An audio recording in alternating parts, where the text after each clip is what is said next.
Hi, this is my review of The Flooded Cathedral by Mikko Kallio.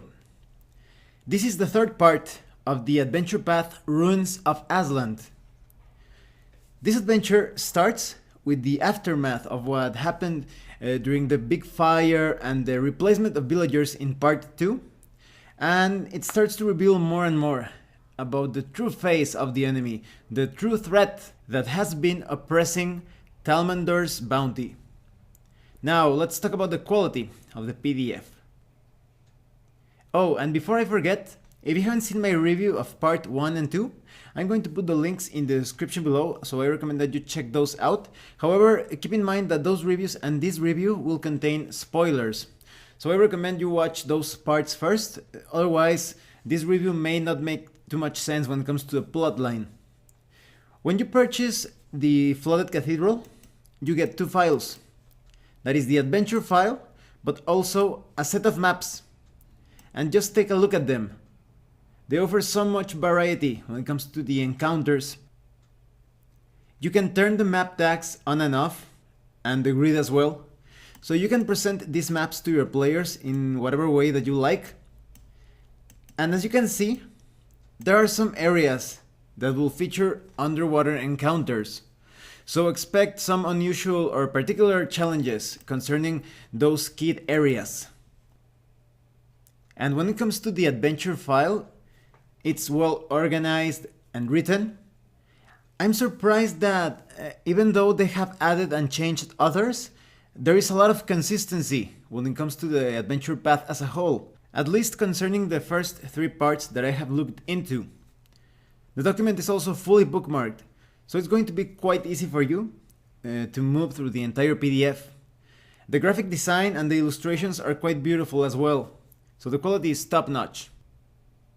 At the beginning of the adventure PDF, you have a brief introduction of what this adventure is all about, and it's quite evident that as the Ruins of Azlant adventure path continues, the party will feel great investment and connection when it comes to Talmandor's bounty. The characters will probably already own property in Talmandor's bounty. Maybe they have a piece of land or a house, and they have probably made some strong connections with the non-player characters, perhaps even some that were kidnapped and replaced by Untooth and his faceless stalkers. But in this part 3, there is also another opportunity, another link, so that the characters feel a stronger connection or ties to the adventure path itself, and that is the use of an apparatus. And we'll talk about that later on in the adventure. But this is an apparatus of the crab that the player characters can customize in different ways. This vehicle will feel like the official vehicle of the group. So this is a really cool way of rewarding the player characters on giving them some opportunities to customize this ancient vehicle and feeling, as I was saying, stronger connections or ties to the ways in which the adventure will move forward. You may remember from part 2 that the player characters hopefully managed to defeat the faceless stalkers, and now they have a bit of detective work to do. They do not know exactly who their foe is, who is the mastermind behind all of this and the entirety of its evil plans. So now they have to investigate the corpses of the faceless stalkers and talk with the different non-player characters of Talmandor's bounty. This also has a lot to do with the way that the characters dispatched the faceless stalkers. Maybe they got lucky and they managed to capture, to take one of these strange creatures as prisoners, and maybe they will use magic or something to interrogate them. But there is also the possibility that when the player characters fought against the faceless stalkers, they went overkill. Perhaps they used fireballs or many different powerful spells and effects and magical items, and now the corpses are unrecognizable, and maybe the gear and the clothes that they were wearing are now ruined, so it's going to be a bit more difficult to gather clues as to where the main force of the enemy is. You have a chart detailing how much time you need to gather different clues, so this is a really cool way of keeping track of time. But the player characters have to do their best and to pick up clues concerning Perhaps they find the shoes of the different enemies, that they have petals that grow only on a certain part of an island. Or maybe they find things that have been used to send and receive signals, such as a spyglass and a mirror, so they can piece together exactly the location from which these invaders were communicating with the main force of the enemies. You can also talk with the different inhabitants of Talmander's Bounty and see if they noticed something unusual, because a lot of those people had connections with those that were kidnapped by the Faceless Stalkers, and they noticed the strange change of attitudes, some weird habits, coming and going to different unusual places or unexpected zones. So this way the player characters can piece together where to proceed, and there are many ways to gather clues. You never feel like the group of adventurers are kind of boxed in or railroaded in a particular route in their investigation. There are many different ways in which they can find out exactly where the hideout of the enemy lies and where the kidnapped villagers were taken. As they follow the clues, the player characters will also have to face natural hazards and other types of threats. Once they identify the zone that they have to go to, perhaps by fooling the enemy force, by sending signals using the mirror and the spyglass, they can actually trick the enemy force into believing that everything is fine in Talmander's Bounty, that the kidnappings are still being carried out, and the player characters may decide to brave the waters in that particular direction. However, it's significantly far away, about 7.5 hours to row from one island to the next. So the player characters will have to face storms, and they can actually predict the storm. This is where the skills of the player characters, their background, their knowledge will come in handy. They may actually avoid the storm, but if they want to go into it, you have a way on how to handle different hazards, how to make the relevant checks, how to be more immersive and interactive with this way that the player characters are tackling the storm. You do not feel like it's just a passive set of checks.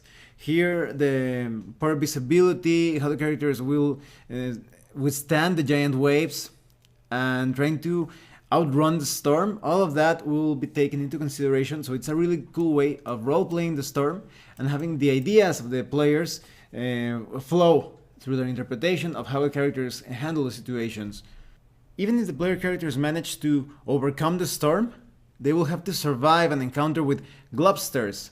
So they're kind of like ooze enemies.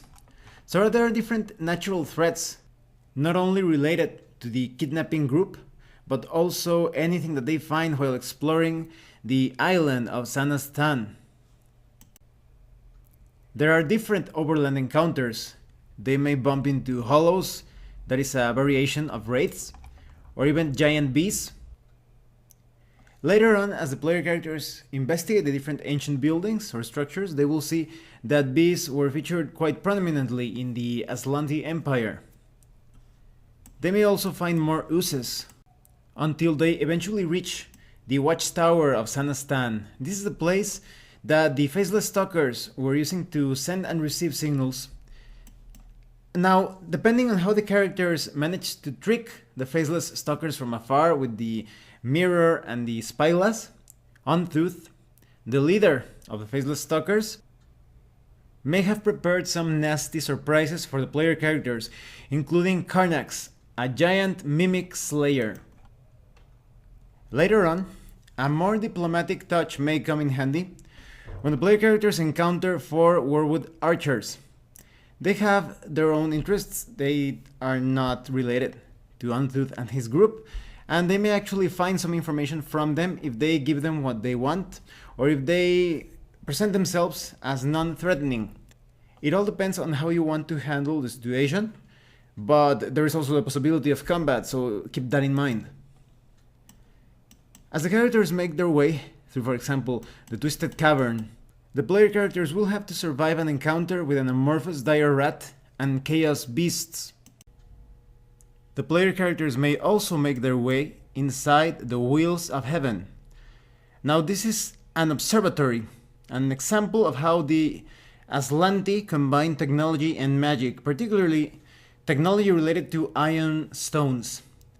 So this is a massive analog clockwork mechanism designed to calculate and display astronomical information such as the positions of the sun, the moon, other planets, and a number of constellations. There's also a chance that they may trigger a hunt in this place, the Lady of the Gears. Now this tortured spirit will actually make the player characters relive the moments during the Earthfall, so it will be quite cataclysmic. There are some other mysterious and perhaps even otherworldly structures where the player characters may find a group of will-o-wisps that had been captured and used to power different mechanisms. These will-o-wisps may actually become a source of information if they strike a bargain with the player characters, and they eliminate a couple of hounds of Tyndalos in the Pillars of Long Shadows. So this adds a bit of Lovecraftian touch to the adventure. And remember, once the Hounds of Tyndalos have you on their sights, they will chase you to the ends of the earth and even beyond, across dimensions. So there is a chance of player characters of interacting with the will-o-wisps and find out more about the islands, what has been going on, and the humans that have lived before in this island. These will-o-wisps can also clue in on the player characters as to where to go next, because they also know the locations of different temples and houses. One of those places is the House of Bees. The followers of Amaznan, which is an ancient Azlanti deity, cultivated bees and giant bees, both for their spiritual significance, but also because the high quality honey that they produced. So there is a bit of a bee theme through the structures of this section. So they may find the beekeeper's house, and they will see a dormant clockwork spy.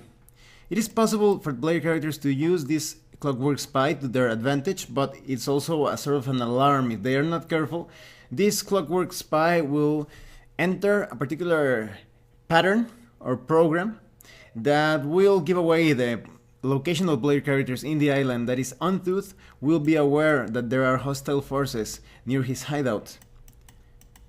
As they make their way through the hives, they will eventually reach the Temple of Dead Divinity. Now the player characters are approaching the flooded cathedral proper, and it depends on how they have handled things so far and how much time they take when tackling different foes, that things may become quite difficult, because as they get into the temple grounds, waves of enemies will attack them, and if the player characters do not overcome the waves as fast as possible, more and more waves will come about, and it could be quite deadly. When the player characters enter the Cathedral of Amaznan, they will see that even though it has somewhat of a monastic or temple flavor to it, it also feels a lot like a science fantasy laboratory. So they will see different ion stone circuitry that powers different mechanisms and devices that produces magical lightning, etc. I really like how some rooms are flooded, some others are completely dry, and the player characters never know what to expect. They will have to adapt, switching from underwater type of maneuvers and tactics to more mundane strategies. When going into dungeons and different hostile environments, they will never know what to expect, and they will have to adapt their reasoning to a more 3D type of logistics. Unless player characters are constantly using something that allows them to fly, they may feel a bit jarred or somewhat unsettled by this change in the way they handle battles. There are all sorts of hazards and enemies that they will have to face, such as spirits, faceless stalkers, all sorts of alchemical and even scientific type of traps. As they make their way through the half-submerged corridor, as they explore the library, they may actually run into a prismatic mold. Now this mold isn't going to give them an infection exactly, or not in the usual way, but depending on the color of the prismatic mold, they actually suffer fire damage or electricity damage, or even dexterity damage and such. As the player characters move through the flooded cathedral, they may encounter a very strange construct. She's basically an automata powered by an ion memory node.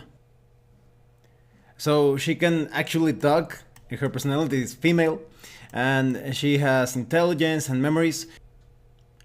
So she can provide valuable clues as to the whereabouts of the different areas or rooms in the cathedral, and she will become a potential ally as long as the characters do not present a threat, and perhaps if they assist her in any way that she needs. There are actually various types of clockwork servants and soldiers that the player characters can avoid if they want, if they move carefully. Some of them may not attack them, so they feel a lot like traps. The player characters can also recover all sorts of magical items and objects, and considering the entire place is powered by ion stones, I'm sure some player characters will become quite creative as to the things they can tinker with and take away with them.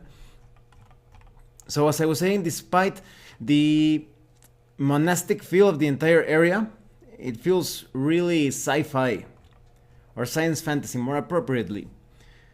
They could also stumble into a burial chamber, and they could awaken some Azlanti mummies. Now later on, they will stumble upon the apparatus of the crab. So this is a very awesome vehicle. It's going to be highly useful in the rest of the adventure path based on the information that we get in this part 3 of the Ruins of Azlant.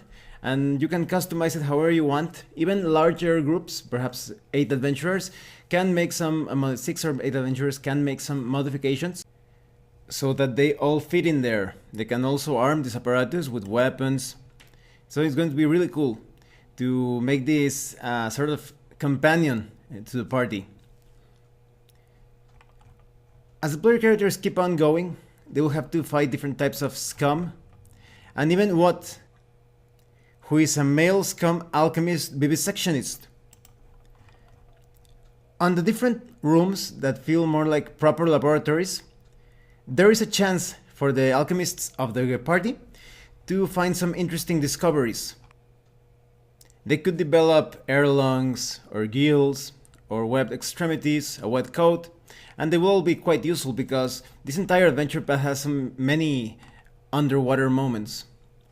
Something that feels quite tragic is that many of the kidnapped villagers have already been transformed into these mutations, these aberrations that, as you can see from the image, are quite deadly up close and personal. And some others will be half transformed, they will be like failed experiments, and they will be a different type of undead creature.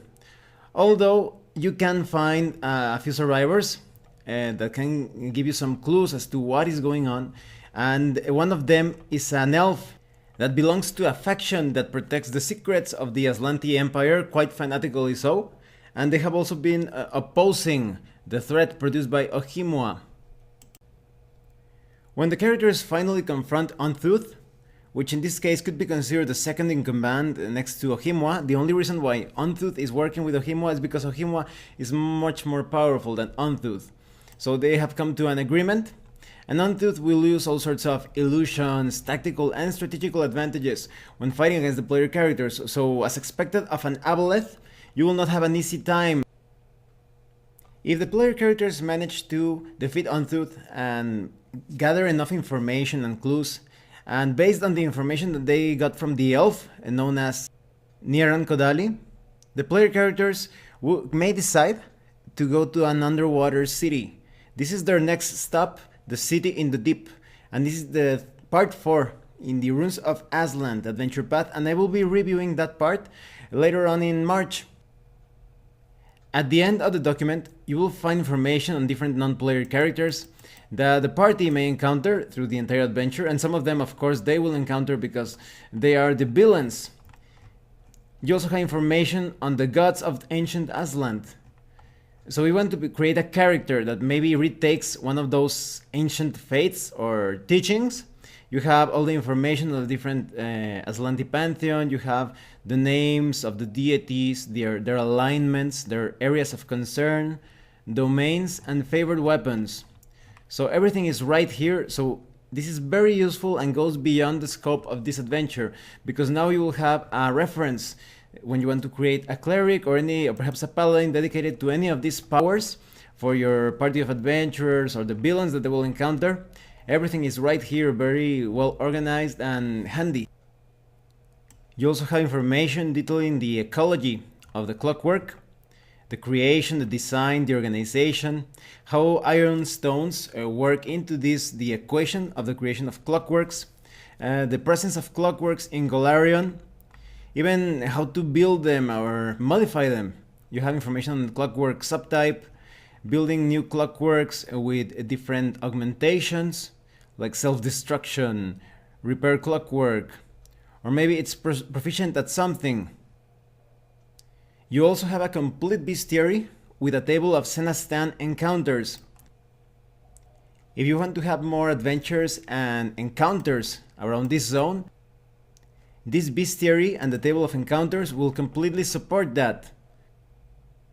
And it is because of these things that the entire adventure path feels a lot like a mini campaign setting that you will use in years to come. If you enjoy the adventure presented here, you can come up with your own. You already have the lore, the deities, the types of threats that the player characters can face.